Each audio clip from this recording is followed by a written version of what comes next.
Hello, beautiful moms and entrepreneurs. Hello, Unbreakable Mompreneurs. My name is Charisse Walker, your host, and today I'm here with Juanita Wheeler, and she is a podcast host. Well, I'm going to let her introduce herself, but if you are looking for how to get into TED Talks or how to be a public speaker, this is the episode for you. So Juanita, why don't you introduce yourself to us? Thank you so much, Charisse. I'm Juanita Wheeler. I am a public speaking strategist, a speechwriter, and a speaker coach. I'm the CEO and founder of my own company called Full and Frank. And in addition, I'm the CEO and head of speaker coaching for TEDx Brisbane, our local TEDx event here in Brisbane, Australia. Great. And I want to ask real quick, Full and Frank, how did you come up with that title? Because I love it. Oh, I'm glad you love it. I love it too. I left corporate about 11 years ago this year. And when I did, I thought I wanted to go out and I didn't want a name that would be like Juanita Wheeler and Associates. That's fine for some people, but it just didn't feel right for me. And so with a dear friend of mine, we sat down and we listed out all of the things that would be identifying and descriptive about my style and the way I do my coaching and my consulting. And we came down with a big list. And at the bottom of it, we got to two, and one was comprehensive but blunt, and the other was Full and Frank. And we went, well, that's catchier. And then was surprised to learn it wasn't trademarked. So Full and Frank it is. And it very much now is both a brand and a product disclosure statement. So if you're going to spend time working with me, I will be full and frank. I will tell you everything you need to know and nothing that you don't. I love that. And I think that it's so important to be full and frank, especially as a coach. You know, I'm a realtor and they'll ask when they want to sell their house, okay, what do you think? And I said, well, permission to be frank. And they're like, I love it. I'm like, okay, here we go. Because that's what they're hiring me for. If I'm not going to be honest with them and up forward or up front, then why are you hiring me? Why are you paying me? So I love that you do that with your clients. I love that you do it as well. It's a very lost art, I think, in some ways. I had experience, particularly when I was in corporate, where you were engaging with consultants or coaches who would fall over themselves to be kind. In the best way you'd say, they were just trying so hard to be nice that it might take 3 sessions before they got to telling you what you needed to know. And, you know, if you take the best case scenario, they were doing it to be polite and exceedingly nice and gentle. And in the worst case scenario, they were doing it to charge you 3 times for 3 hours, what you could have told them in 5 minutes. And that never sat well with me. So I'm like, you could have told me this. So my goal was always to be absolutely full and frank. That's good. That's fantastic. Okay, now let's get into TED Talks. What is it and how can you get started? Well, TEDx Talks are run by independent events that are run by the community under a license from the Global TED Corporation based out of New York, which is fantastic. I'm biased, but they're fabulous in that they allow for TED-style talks to happen in local communities, reflecting what is important to that community as well as to the world. So I have the license to run TEDx Brisbane, and so we seek out speakers that fit with themes and fit with things that are priorities to us. So for people who are interested in getting involved in TEDx and perhaps applying to give a TEDx talk, one of the best things you can do is find out about your local TEDx event. And you can do that by just going to the TED website. If you Google TEDx event listing, TED has provided you one for free. Please don't pay anyone for this list, which some people, are seeking for you to do. You can get it for free. TED has done it for you. And you can search by your geographical area or a particular event name if you know it. See, I'm so naive about this because I didn't know that. I thought that you had to go fly somewhere and it's only one location. And so I think that it's great that you're sharing this information for people like me that were unaware of it.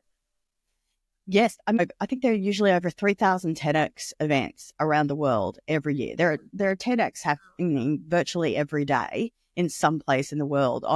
On the day when we run our events, we always throw up a map at the beginning of the day and show all of the cities and countries where a TEDx event is happening at the same 24-hour window as ours. And usually there's anywhere between 12 and 24 events happening at the same time. So it's a wonderful global community. But it is really important that people know there will likely be a TEDx event wherever you are in the world, quite close to you.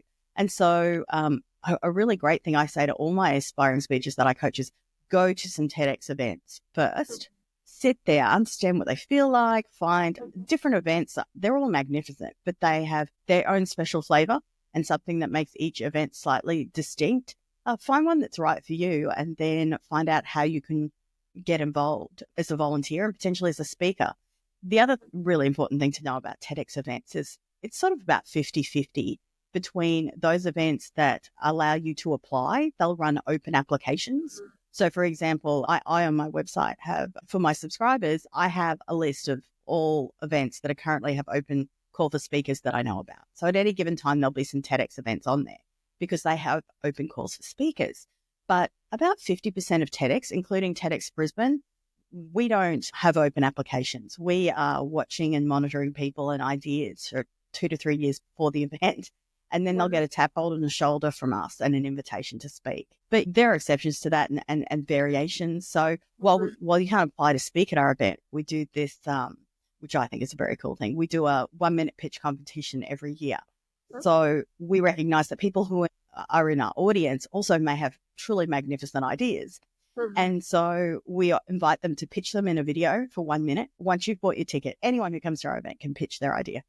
And then our team look at them and we pick the best 6 to 8 and they become finalists and they get to stand on the red circle on event day in front of the entire audience and deliver their 1-minute pitch. And there's a winner. But the really, really cool thing, I think, is it gives them that moment to realize and that feedback from people in the audience to come up to them after and say, oh my gosh, I love your idea. Tell me more.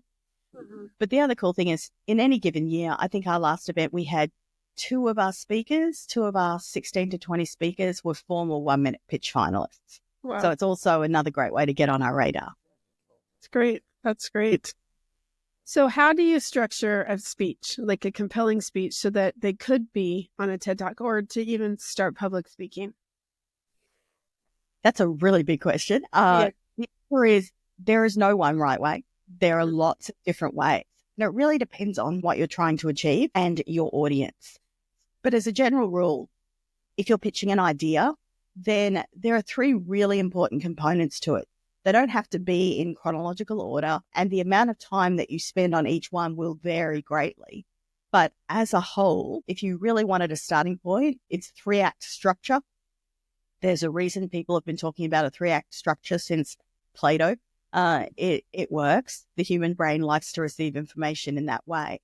And so your 3-act structure would be what your life or the life of people you work with was like before your great idea happened or your big moment happened that is a catalyst for change. If you think of it in terms of a movie or a natural disaster film, it's the ordinary life, what life is like before the big event happens. And you need to explain that.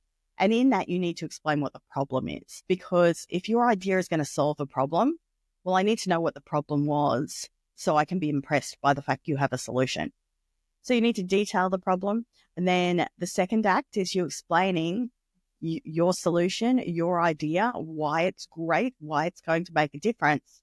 And then the third act is the happily ever after. So if you believe me, if you embrace this, here's the happily ever after. You might have examples from people that you've worked with. You might have examples from your own life. But this is the happily ever after you can get to. If you listen to me, believe me, embrace my idea, put it into action, this is where we can go. And that's the third act. So it's a very basic structure that will serve you every time. People overcomplicate it. And don't get me wrong, I am a mad fan of the hero's journey and its 15, 16 parts. But if you are being asked to speak and you're just starting out with speechwriting, go with the 3-act structure. It will get it done. I love that. And I have to say, and I don't mean this rudely, but I've been to several funerals in the last couple of weeks, right? And unfortunately, it's been a rough year already. And some of these speakers, they'll get up, even at a funeral, and you're talking about the life of somebody and to cheer them. But when you put the audience to sleep at a funeral, I mean, that's just horrible. And I think that people, no matter the situation, like this one guy got up and literally read like pages and pages, and he just read, and it was 35 minutes later. No, I looked around because I've obviously taken a lot of speaking classes and coaching, and nobody's paying attention. Like, they're all like, why are we here? Like, we're here to celebrate this guy, and he's talking about something that has nothing to do with this guy's life. And so I think that, again, no matter where we are, taking your structure and using that anytime you give any type of a talk, I think is important. Absolutely. And boy, do I have a funeral story for you. So very sadly, my father-in-law passed away a few years ago. And thank you.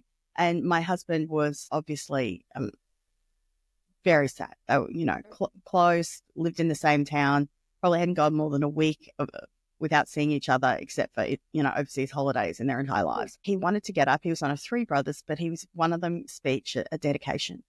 And he wanted to really celebrate. It's that NAF expression. I want to celebrate their life. But he really did. But he wanted the people there to truly see him through his eyes and understand who he was, and to walk away knowing him a little bit better, or having those moments, if they were involved with those particular stories or events, that it would rekindle their understanding and their love. And so it's like when you have a speechwriter in the house, because he was struggling a bit, and I'm like, just tell me what you want to say. And I helped him with the writing based on the things that he wanted to do. I'm like, cool, because that's what I do for a living. I take people's great ideas, and I'm like, cool, now here's a kick-ass speech to actually champion that the best way possible.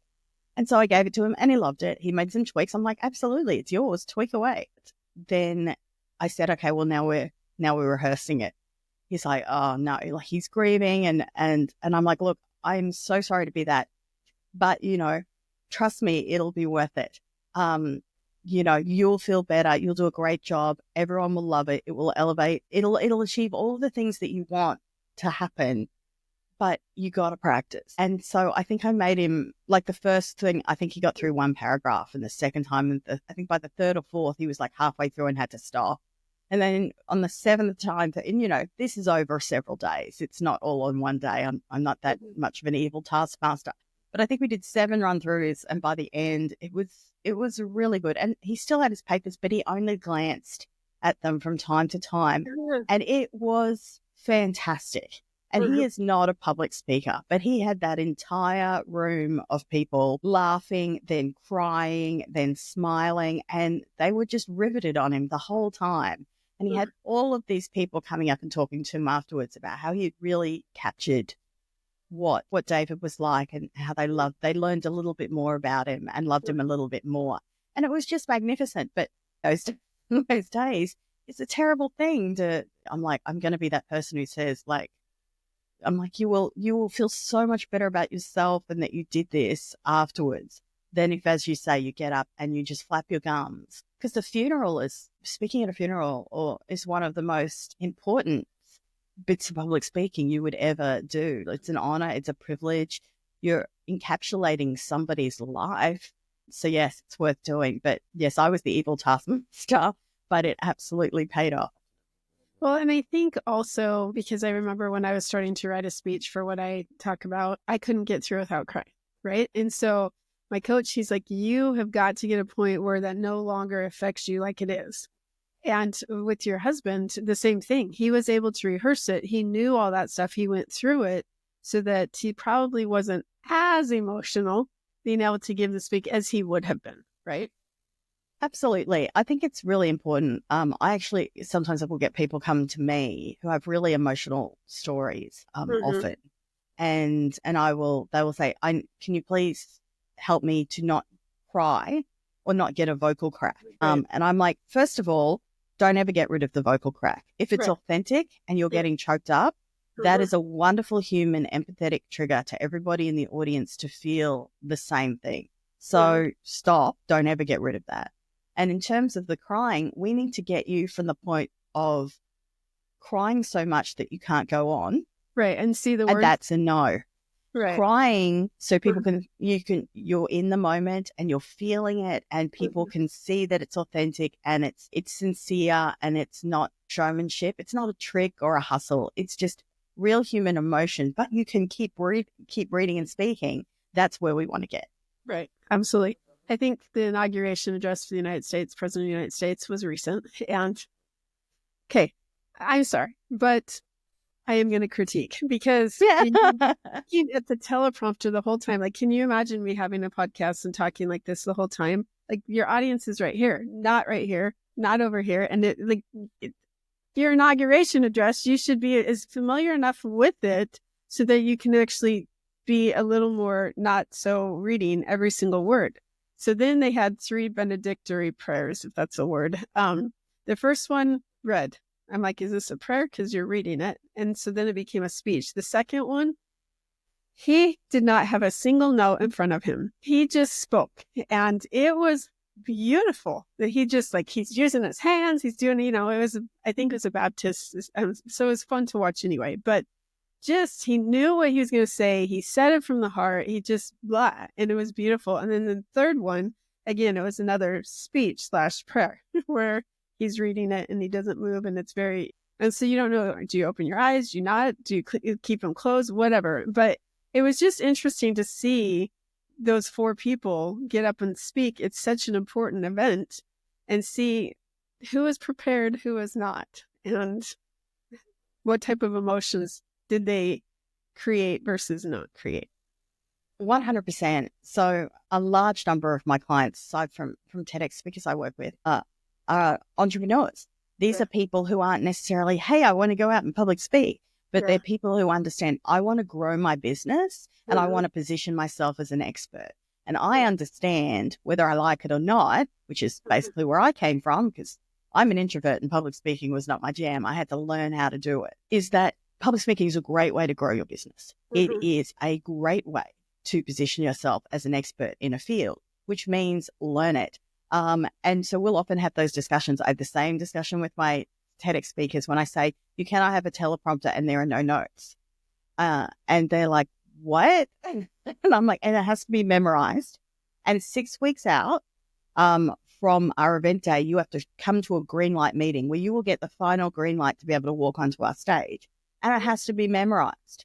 We'll give you 5% leeway if you skip a couple of words or just things we know you can fix in the next 6 weeks. But it's part of understanding there are 3 things I always say to them. This is what, when you memorize and can get up and deliver a speech without notes, it says 3 things to your audience. It says, I am so passionate about this topic that I do not need notes. And I am such an expert on this topic that I do not need notes. And thirdly, it says, you are so important as individuals in this audience, and I have such respect for you that I took the time to make sure I learned this because your time is worth me putting in that preparation.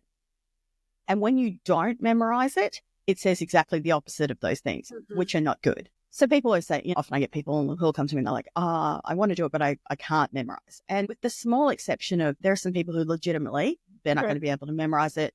I work with some people who have acquired brain injuries. And so there are very legitimate reasons they're not going to be able to memorize. But with everybody else, it's not that you can't memorize it. You just haven't found the right technique for you yet.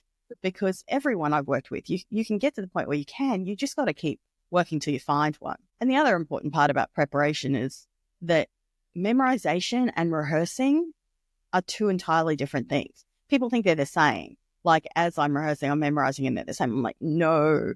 Memorizing is till you know the words and you can recite them like a robot, like an actor knows the words in a script. Rehearsing is where you go, okay, I no longer have to stand here and look weird or be focused so much on what is my next line, because you know it, that you can then focus on being an authentic human and having a conversation with the audience, because you are not sitting there while delivering one line thinking, what's the next line, what's the next line, what's the next line. It is, you've got that now. That's done. Now you're just focused on being an authentic human having a conversation. So memorizing, rehearsing, 2 entirely different things. You memorize till you sound like a robot, and then you rehearse till you are having an engaging, authentic conversation with the audience. I think that is a great distinction. And I think that plays, because a movie, they only have to memorize that line till they hit cut, and then they can take the next line. But a play, you have to memorize that whole thing. And I think the plays that I really enjoy are the ones where they have that emotion and they become that character. They become who they are because they know that the lines so well that it's not memorizing. You're right. The emotion really does come through and it's authentic. So that's good to know. I didn't know that you couldn't have a teleprompter. So that's good information. Look, I think there are one or two TEDx's that maybe let it happen. But yes, no, it's an absolute no. We only once ever let somebody have notes. And it was because she was a 96-year-old nun and she was frail and she was worried. And I really wish she hadn't had them, because when you have notes, you're going to use them far more than you need to just because you have them. And she really didn't need them. She was amazing. But it's very, very hard to tell a 96-year-old nun who is just a formidable, amazing woman, I'm sorry, you can't have these. So, it was, will she go on stage? Will she not? She will if she has notes. But no, unless we tell our speakers, unless you're a 96-year-old nun, no. So. That's beautiful. So how do you make a memorable speech? What are some techniques you can do? That's a great question. I think the important thing, and this is my 2 cents on this, because every speaker coach you speak to will have a different view on this, and everyone will think that theirs is right. I think there's no one thing that's right, but here's my best advice I give to people who have gone on to give very compelling talks, either keynotes or TEDx talks that have been picked up by TED.com or that have been editors' picks with TED on the website, is that stop thinking about, and hopefully you're not, but stop thinking about your performance on a stage when you give a presentation. By the way, it is a performance. If it wasn't a performance, you'd send it by email. But stop thinking of engagement and getting the engagement of the audience as something that you can trick them into, or some type of hustle. Sometimes I'll get people to say, oh, what can I do with my hands? Or what can I do with my vocal modulation that will trick the audience to be more engaged with me? And I'm like, okay, those things, the things you're talking about, let's stop thinking about ways we can falsely coerce the audience into engagement with it. The true way to get and give a truly memorable speech is to have an audience member listen to you and think, oh my gosh, this speech was written just for me. Yeah. And the way to do that is actually quite simple. It's not easy, but it's simple, in that what you need to do is know before you go, who is your audience? And then what do you want them to do? So my type of public speaking that I coach in specifically is strategic public speaking, which is why entrepreneurs and people who are thought leaders come to me, because I'm about getting to yes. So I don't do the flapping the gum public speaking. There's some great people who can do that, wedding toasts and alike. I'm all about getting your audience, the people who are your target audience, to say yes, whether that's to buying a product or a service or a merger or changing legislation. Doesn't matter. We're trying to get them to yes. So to do that, you need that audience to be persuaded by what you say. It's all about persuasive speaking. You want them to say yes. So know who your audience is. Know what their pain point is, and if that's the same thing that you can solve. And then make sure in that first act, when you're outlaying the problem, it resonates with them. So if you're speaking to a room full of accountants, make sure that what you're articulating is the problem in the first act, something that they know, that resonates, that experiences with them. And you'll know you've landed it because you'll see people put down their phones. They'll hear in your opening couple of minutes, if you see people stopping double screening, or they're putting down their phones and they sit a little higher and they look at you because you've just said, oh, this is particularly true for accountants because XYZ, my knowledge of accountants that I've researched before, I have come and delivered this keynote, and they're all looking up. So authentic engagement involves understanding your audience, understanding their pain points, telling them quite clearly how you're going to make it better, and then in your act 3, telling them the happily ever after if they believe you and take action. That is so good. And that really is. You have to know your audience. And I think it's the same thing with anything. If you're talking to entrepreneurs and you're trying to get other people to buy your service, what do they need? And do you match it? Because you're not going to be able to meet everybody. You need to be able to do a niche and speak to those people like you talked about the accountants. So I love that. Absolutely. The other really important thing about niches that makes public speaking just a great way to fast track your business growth. And it's one of the most underappreciated types of public speaking in the realm is industry-specific conferences. So I had somebody the other day actually, and they were talking about they were involved in real estate, and they were saying they were going and speaking at these real estate conferences. And I said, that's great. Why? And if it's to boost your profile in the industry, absolutely. And I'm like, but that's not where she sells things. She's doing brokering. So for people who are looking to buy. And I'm like, they're not going to the real estate conferences. At the real estate conferences are all the real estate agents. So you need to be going, where are the people who are looking to buy and sell or renovate homes?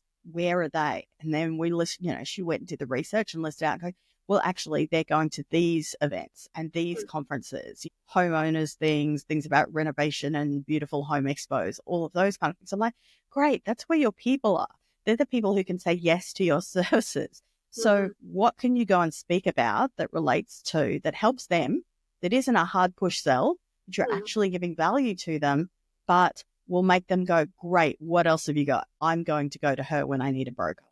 Yeah, it's true. Create value, serve, not sell. That's what I'm always told first. Okay, so we're going to switch gears for a minute, and we're going to talk about being a mom. So you are the mom of 3. And I am. How long have you been doing the TED Talk business or public speaking coaching? Well, I've been doing informally. I've been doing public speaking coaching for over 20 years now. I started by sorting it out myself. I mentioned before, I'm a screaming introvert. And so I was finding in the corporate world that I would put forward ideas in paper, in writing, in emails and proposals, because writing is my, go-to preferred formula. And then I would find myself in meetings and somebody else, let's call him Chad, would get up and his idea would not be as good, but he would be prepared to stand up and articulate it with passion, with frankly no better oratory skills than grade 12 speech and drama, but it was enough to be compelling. And so I repeatedly saw this happening and I went, okay, cool. So I need to learn how to do this. I don't like it. I'm going to have to learn how to do this. So that's how I learned. And then I was doing it well, so other people started to gravitate towards me and say, hey, can you teach me how to do that? And then 11 years ago when I started my own company, Full and Frank, predominantly I was doing strategic consulting, so strategic planning, mergers and acquisitions, business negotiations, business development. But a key part of that became public speaking coaching, because I realized it didn't matter how good a strategic plan was or a business proposal or a merger and acquisition plan if somebody couldn't get up and sell it. So public speaking became a sort of part of that bundled work. And then in 2015, I took over the TEDx Brisbane license. Originally, I had just been an audience member. I was participating in the audience of an event. And then the year after, they asked me to volunteer, which I did. And the year after, they asked me to speak about what I was working on at the time, which was the way charities are funded. And then in 2015, they asked me to take over the license because the original person who had founded that event, she got a job offer to go work a maternity leave contract for work in London, working for Richard Branson. So you say yes. And so she asked me. So from 2015, then I was also doing the TEDx curation and the speech, helping with the speech writing and the speaker coaching. So, and I realized that's where I feel I can have the most impact. I bring all of my strategy work, all of my business development. I got 3 master's degrees, 2 in business, 1 in social change leadership, and they all funnel into the ability to help entrepreneurs and change makers and thought leaders to champion their ideas so they don't just stay in their minds or in their showers or in their cubicles or in their PhD, but they're actually out in the world making a difference and having impact. So like so many people during COVID, I had a bit of a moment of reflection and went, which is the part of my work? I had this suite of things, which is the part of my work that I love the most? And it was helping people articulate and champion their ideas. So I said, I'm just going to focus on this and see where that takes us. And it's been a joy and a privilege. And, now I realize, this is what I'm on the planet to do, to help people who have their own great ideas, products, services, businesses, to champion them in a way that gets traction and impact. That is amazing. And I love to hear those stories because it wasn't an overnight success. I mean, you were willing to put in the work where you became that audience member, then you volunteered, and then you were approached and given the opportunity, which of course you jumped at. And so as a mom trying to raise children during this time, how were you able to involve both?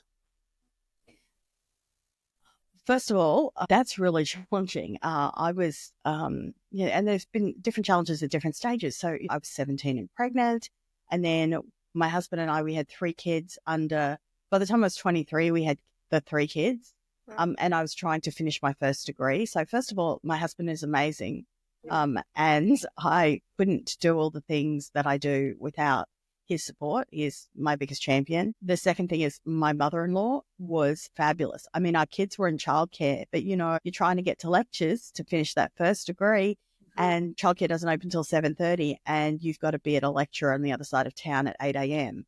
And you've got a 1-hour bus ride. So she helped pick them up when I had to go in early, and on the days when they weren't well, and they weren't really sick, they just had a sniffle, so they couldn't go to childcare. She was amazing. I wouldn't have gotten that first degree without her. So having a support system was some people who really loved you made all the difference. I can honestly say I may have gotten it done still just from pure grit and determination, but it would have been really, really a lot harder. And then when I was working for corporate, there was the challenge of I was flying, I was working internationally and then coming back. So that was really challenging. My husband would, be here home with the kids and had to be prepared to do that, which was great. But, you get those calls at different stages when they're younger. I got a call. I was, chairing a conference in Alice Springs in the centre of Australia. And, my husband's on the phone. He's like, hey, the youngest wants to talk to you. And then he's on the phone crying because he's 6. He's cut his finger with a knife. I'm like, what are you doing touching knives? He's like, you weren't here to cut my orange. And why aren't you here to cut my orange? And so you're trying to hold it together at a conference because you don't want to cry, and I've got to go back and chair the final session. And then there are teenagers, and you get that moment where I remember distinctly I was about to pitch a big proposal in an American boardroom to the head of the organization I was working for at the time. And just beforehand, I got, this text, minutes beforehand. I remember being in the toilet cubicle reading this text that says I was, all caps, worst parent ever, exclamation marks. And you're like, okay. So, there are the absolute challenges. And my eldest will tell you that I was overseas finalizing a merger and acquisition on his high school graduation. And he jokes about it now, but it's 90% joke now and 10% still you weren't at my high school graduation. Mm-hmm. So I think it's really important to understand that you can have there's a lot of people talk about women can have everything now. And I'm like, it's absolutely not true.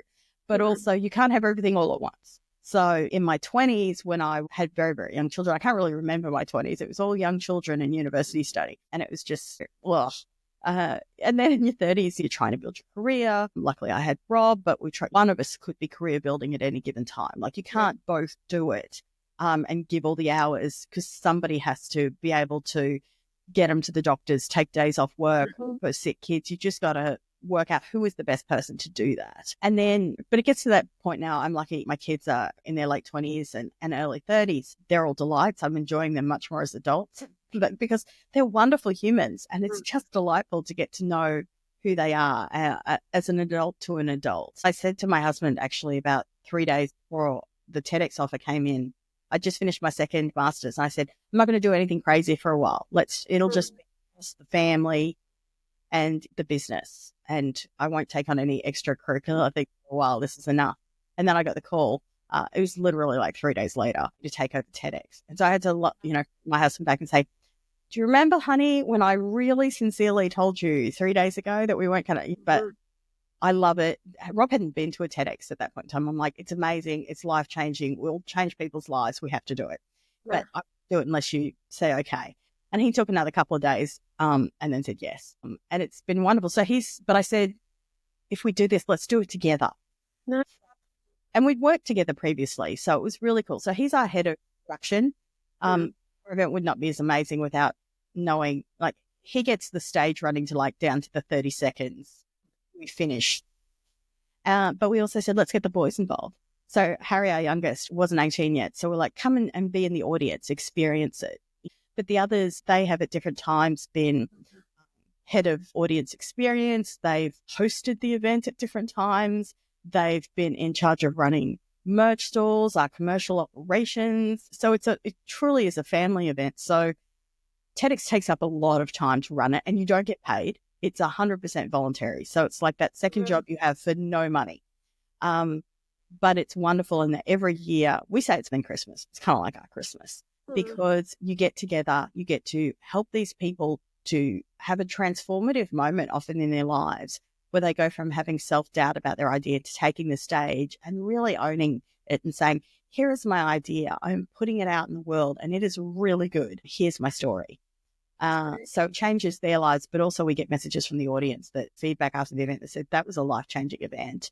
And I'm not particularly focused on what they're doing, but I want to take the passion that those speakers have and the work and the diligence they've shown to their ideas, and I'm going to go and apply it to my life, which, is amazing. It's great. I could listen to you all day just to hear. And I didn't know, again, that it was all volunteer. So the fact that you do that is even more incredible. So it's huge selfless work. So I want you to think back, if you're sitting on a park bench and this 9-month pregnant woman comes and sits next to you and she's pregnant for the first time, and you, in your position now, you reminisce you've seen the gamut with your kids at the ages that they are. So what is some advice that you would give her, and not necessarily in the baby stage, just overall as a mother, what is some advice that you would give her? I would generally say, two things. I would say, and I have done it. So I would say, first of all, be wary of people giving you parenting advice, noting that this in itself is parenting advice. Right. If I had listened to all of the things people had told me, including when people told me as a teenage mum that I would be a terrible parent and I couldn't possibly have a life. I'd never get married. I'd never be able to finish degrees. I'd never own my own business. I'd never travel internationally. I'd never have a good life. I'd never own my own house. I'm like, tick, tick, tick, tick, tick. So there is no one right way to be a great parent.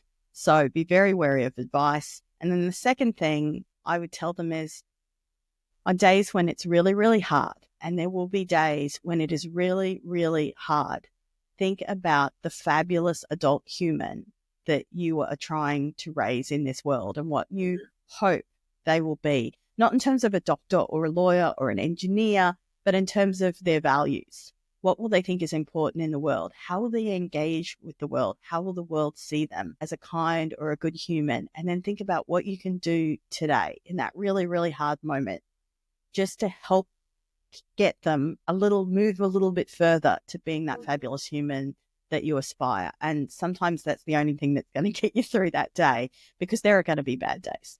Yeah, that's fantastic advice. Well, Juanita, if our listeners wanted to get a hold of you because they want to know more about TED Talk or writing speeches or delivering them, how would they find you? The easiest way is to head first to my website. So you can go to fullandfrank.com/tools.